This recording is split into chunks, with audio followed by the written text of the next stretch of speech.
अंशुमन, मेरे ख्याल से क्लियर है जो मैंने बताया आपको अभी। तो नेक्स्ट इसके बाद में क्लिनिकल फीचर्स हम लोग देखते हैं कि लक्षण क्या आएंगे इसके पीसीओडी के।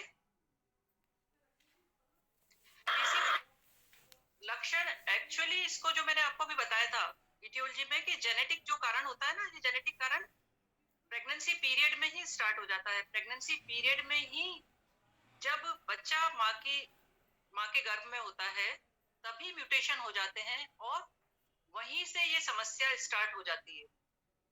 और दूसरा, ये जब एडोलेसेंट एज में मेटाबॉलिक डिस्टर्बेंसेस होते हैं या स्ट्रेस है, ओबेसिटी है, ये चीजें होती हैं, तो उस टाइम से ये प्रॉब्लम स्टार्ट हो जाती है। मैनिफेस्ट ही थोड़े दिनों बाद होती है। तो इसकी स्टार्टिंग ऐसे होती है कि एक तो जो एबनॉर्मल हेयर्स हैं वो डेवलप हो जाते हैं लड़कियों में, और दूसरा उनको मेंसेस थोड़ा जल्दी स्टार्ट हो जाता है। फिर इसके बाद कुछ सालों तक पीरियड्स सही रहते हैं, लेकिन उसके बाद पीरियड्स गड़बड़ होने शुरू हो जाते हैं। उनको या तो ब्लीडिंग कम होने लग जाती है पीरियड्स में, या उनके पीरियड्स थोड़ा सा देर से होने लग जाते हैं। साइकिल उनका बढ़ जाता है। 1 महीने की जगह पीरियड्स 2 महीने में, 3 महीने में, 4 महीने में होने लग जाते हैं। और उसमें किसी किसी केस में ब्लीडिंग बहुत लंबे टाइम तक होती है और किसी किसी केस में बहुत ज्यादा ब्लीडिंग होती है।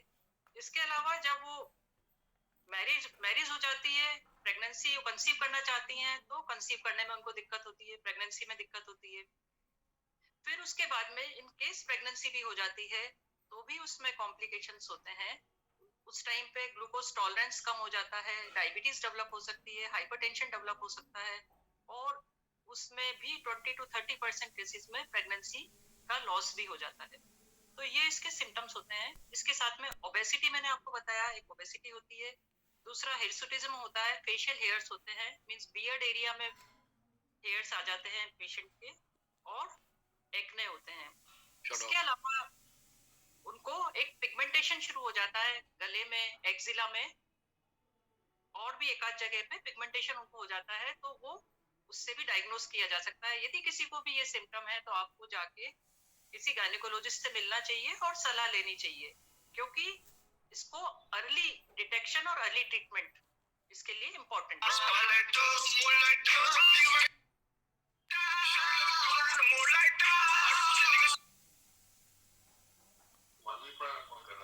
ऋषि, ये मालूम नहीं चल रहा कौन है इस तरह से। मैम ये डिफरेंट नेम से लॉगिन कर रहे हैं कुछ। अरे क्या कर रहे हैं? Different names. जो है किक करता जा रहा हूँ। Yeah, being a open invitation, people are notorious. So please, Rishi, check it out. Remove them immediately. We don't want any mic should be on and any video should be on. है ना? Just immediate remove it out, right?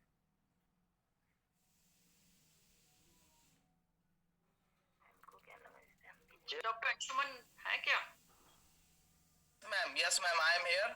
सो थोड़ी disturbance तो हो रही है। I don't know किस तरह से ये प्रॉब्लम आ रही है, बट इट्स ओके। हम अपनी बात जारी रखेंगे, क्योंकि जो समझने वाले लोग हैं वो जरूर समझेंगे, और ना समझो को हम कुछ नहीं कह सकते। बट अब मैम पॉइंट ये आ जाता है कि ये तो बहुत अच्छी बात हो गई कि हमने इसके कारण जान लिया, पीसीओडी जान लिया। अब मैम इसको हम कैसे इन्वेस्टिगेट कर सकते हैं? क्या इसके पीछे जांच है जो कि हम कॉमनली करा सकते हैं? जी देखिए, जांच वैसे अपने आप तो नहीं करवानी है। यदि हमें डाउट लगता है तो एक बार तो गायनेकोलॉजिस्ट के पास जाना चाहिए और पूरा वर्कआउट करवाना चाहिए। उसमें हम लोग पहले हिस्ट्री मालूम करते हैं पेशेंट की। हिस्ट्री में उसकी लाइफ स्टाइल का पूछते हैं कि किस तरह की लाइफ स्टाइल है, सेडेंटरी लाइफ स्टाइल है, किस तरह से रहते हैं, खाते हैं, क्या एक्टिविटी है, उनकी डाइट कैसी है, माइंडफुल डाइट है या गड़बड़ डाइट है। अच्छा, इसमें स्मोकिंग बहुत इंपॉर्टेंट फैक्टर है, और इसके अलावा कोई एक्सोजिनस हार्मोन्स तो उसको नहीं दिए जा रहे हैं।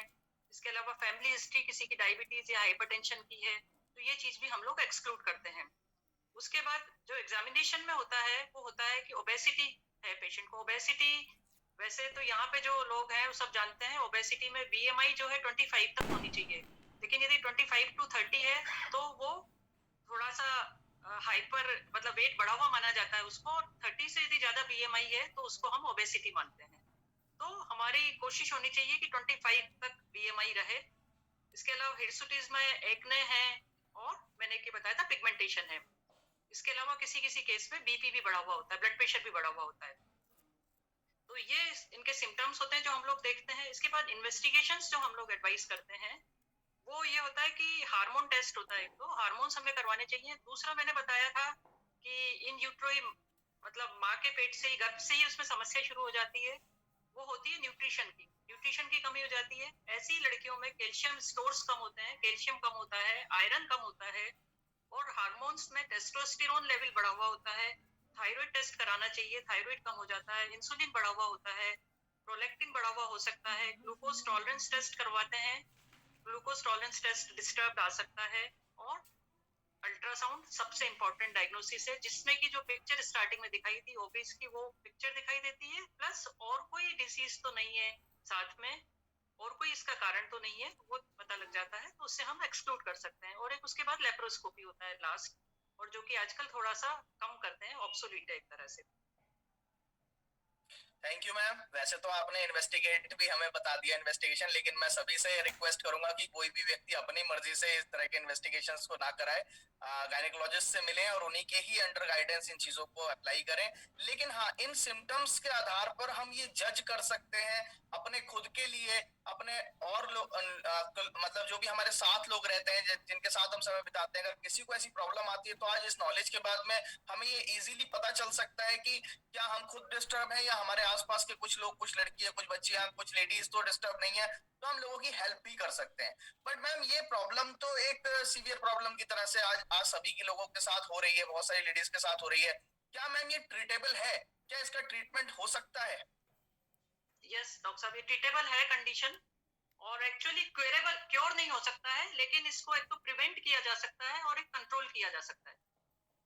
तो ट्रीटमेंट के लिए जब हम देखते हैं, ट्रीटमेंट की जहां तक बात करें, तो ट्रीटमेंट पे इसके जो सिम्टम्स होते हैं उनका किया जाता है। जैसे कि यदि मेंस्ट्रुअल डिसऑर्डर्स हैं, मींस पीरियड्स में कोई प्रॉब्लम है कि नहीं हो रहा है, ज्यादा हो रहा है, कम हो रहा है, तो उसका ट्रीटमेंट दिया जाता है, वो डॉक्टर ही देगा ट्रीटमेंट। उसके अलावा हिर्सुटिज्म है एक इम्पॉर्टेंट, इसमें जो एबनॉर्मल फेशियल हेयर्स हो जाते हैं, उसके लिए आपको ब्यूटी ट्रीटमेंट करवाना पड़ेगा, कॉस्मेटिक ट्रीटमेंट लेना पड़ेगा। उसमें आपको कोई भी जो कॉस्मेटिक ट्रीटमेंट्स होते हैं जो कि ब्यूटिशियंस करती हैं, थ्रेडिंग है, वैक्सिंग है, ये करवा सकती हैं। और यदि आप और बेटर ट्रीटमेंट करवा सकती हैं तो आप स्किन स्पेशलिस्ट के पास जाएं और लेजर करवा सकते हैं, ताकि उससे वो कंट्रोल हो जाएंगे। उस टाइम जो आपका लुक है वो ठीक हो जाएगा। इसके अलावा इनफर्टिलिटी का ट्रीटमेंट है, तो उसके लिए आपको गायनेकोलॉजिस्ट से मिलना पड़ेगा, वो आपका ट्रीटमेंट उसके अकॉर्डिंग देंगी। उसमें आपका जो फॉलिकल नहीं बन रहा था, अंडा जो डिस्चार्ज नहीं हो रहा था, उसके लिए ट्रीटमेंट देते हैं। अंडा डिस्चार्ज होने लग जाता है, प्रेगनेंसी हो सकती है। इसके अलावा एक्ने है, आपको पिंपल्स हो रहा है, तो पिंपल्स का ट्रीटमेंट लेना पड़ेगा। ये तो मैंने आपको बताया ट्रीटमेंट। लेकिन जब ट्रीटमेंट की बात हम करते हैं, या इसको, ये सब मैंने बताया है टेम्परेरी ट्रीटमेंट है। टेम्परेरी मीन्स आपकी सिम्टम्स के अकॉर्डिंग ट्रीटमेंट है। लेकिन यदि आपको ठीक होना है इसको या प्रिवेंट करना है, तो हमको वापस जो कॉजेज हैं, जहां से हमने स्टार्ट किया था कि कारण क्या है, वहां पे जाना पड़ेगा। तो वो स्लाइड यदि आ सकती है तो ऋषि प्लीज दिखा दो, नहीं तो मैं वैसे ही बता देती हूँ।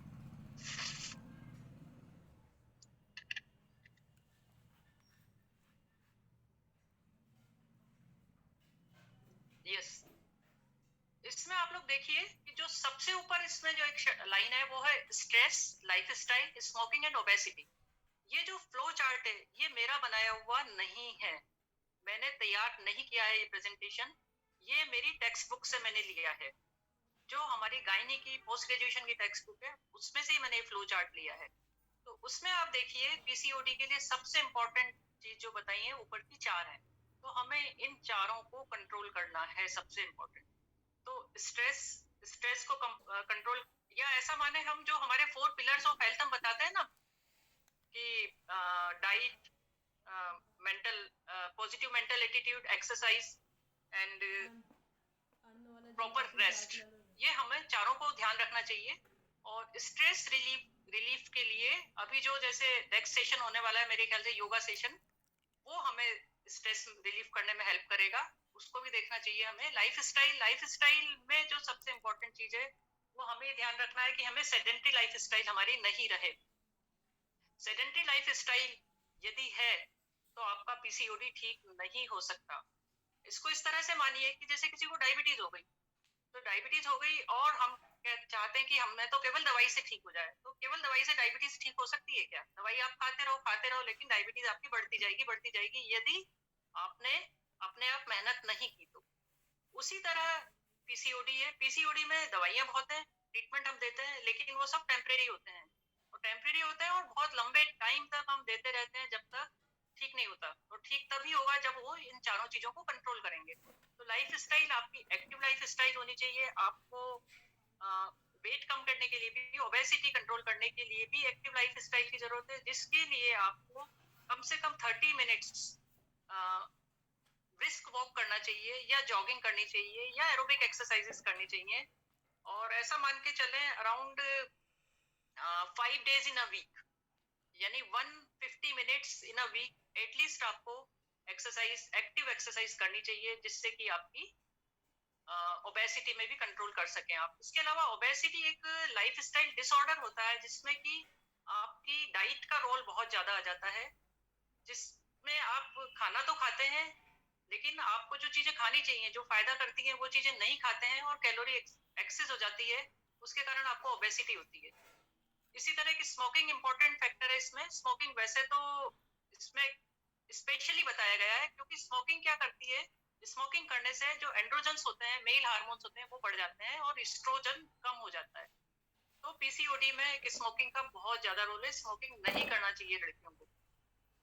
इसके अलावा फिर नेक्स्ट आ जाता है जेनेटिक प्रीडिस्पोजिशन। जेनेटिक प्रीडिस्पोजिशन में मैंने आप लोगों को स्टार्टिंग में बताया था कि फैमिलीज में तो ये कम रन करता है, मतलब मदर टू डॉटर में आ जाता है, लेकिन कम आता है। लेकिन उसमें सबसे इंपॉर्टेंट है म्यूटेशन। म्यूटेशन ये प्रेगनेंसी पीरियड में हो जाता है। प्रेगनेंसी पीरियड में यदि माँ का न्यूट्रिशन सही नहीं है, माँ ने प्रॉपर न्यूट्रिशन नहीं लिया है, तो उसमें म्यूटेशन हो जाता है, और वो म्यूटेशन बाद में मैनिफेस्ट होता है। बाद में मीन्स जब लड़की बड़ी हो जाती है, 17-18 साल में हो जाती है, तब उसमें ये सारे सिम्टम्स पीसीओडी डेवलप होता है। और उसका कारण कहाँ पे हुआ? प्रेगनेंसी पीरियड में। तो उस चीज को भी रोका जा सकता है। इसी तरह ड्रग्स हैं, तो स्टेरॉइड्स हम लोगों को कोशिश करनी चाहिए, ध्यान रखना चाहिए कि कोई हमें डॉक्टर्स गलती से भी स्टेरॉइड्स ना दे। लाइफ सेविंग होते हैं स्टेरॉइड्स, लाइफ सेविंग यदि जरूरत है तो लेना पड़ेगा, अदरवाइज नहीं लेना चाहिए। तो आप लोग देख रहे होंगे कि जो भी इसके कॉजेज हैं इंसुलिन रेजिस्टेंस के, ये सारे प्रिवेंटेबल हैं। जब ये सारे कॉजेज प्रिवेंटेबल हैं, जब सारे कारण प्रिवेंटेबल हैं, इसका मतलब इसको, डिसीज को प्रिवेंट किया जा सकता है इन सब चीजों से। और प्रिवेंट करने के अलावा मान लीजिए कि अब जेनेटिक म्यूटेशन हो गया, हो ही रहा है, तो इसको, जेनेटिक म्यूटेशन जब भी होते हैं तो वो बाद में जब एनवायरमेंटल फैक्टर्स भी मिलते हैं तब प्रेसिपिटेट होते हैं। मींस जब उसकी ओबेसिटी बढ़ी, उसकी लाइफ सेडेंट्री हो गई, उसने न्यूट्रिशन प्रॉपर फिर नहीं लिया, फिर स्ट्रेस डेवलप है, तो जो जेनेटिक म्यूटेशन हुआ था वो अब मैनिफेस्ट हो जाएगा, और उसको अब पीसीओडी के सिम्टम्स आने लग जाएंगे। तो इस तरह से हम इस डिसीज को पूरी तरह से प्रिवेंट कर सकते हैं, या हम इसको रिवर्ट कर सकते हैं। और यदि कोई ये सब नहीं करता है, वो सोचता है हम मेडिसिन ही लेंगे, केवल हम तो मेडिसिन से ठीक करना चाहते हैं, तो हम लोग उसको मेडिसिन देते रहते हैं 6 महीने, 1 साल, 2 साल, 3 साल, और इस बीच में यदि उसको समझ पड़ जाती है और वो ठीक कर लेती है अपने आप के साथ अपने सारे फैक्टर्स, तो फिर वो मेडिसिन बंद हो जाती है। अदरवाइज लेती है तब तक आराम है, नहीं लेगी तो वापस वही स्थिति आ जाएगी जिसमें वो पहले थी। तो इसके प्रिवेंशन के लिए जो मुझे समझ में आता है कि नॉलेज सबसे इंपॉर्टेंट है, कि जब आपको नॉलेज होगी कि क्या डिसीज है और इसमें क्या करना चाहिए, तो आप इसको प्रिवेंट कर सकती हैं। इसके अलावा जो सबसे इंपॉर्टेंट चीज है इसमें, वो ये है कि लॉन्ग टर्म वाले इफेक्ट्स हमें प्रिवेंट करने हैं। लॉन्ग टर्म के इफेक्ट जो मैंने बताए थे बहुत खतरनाक है।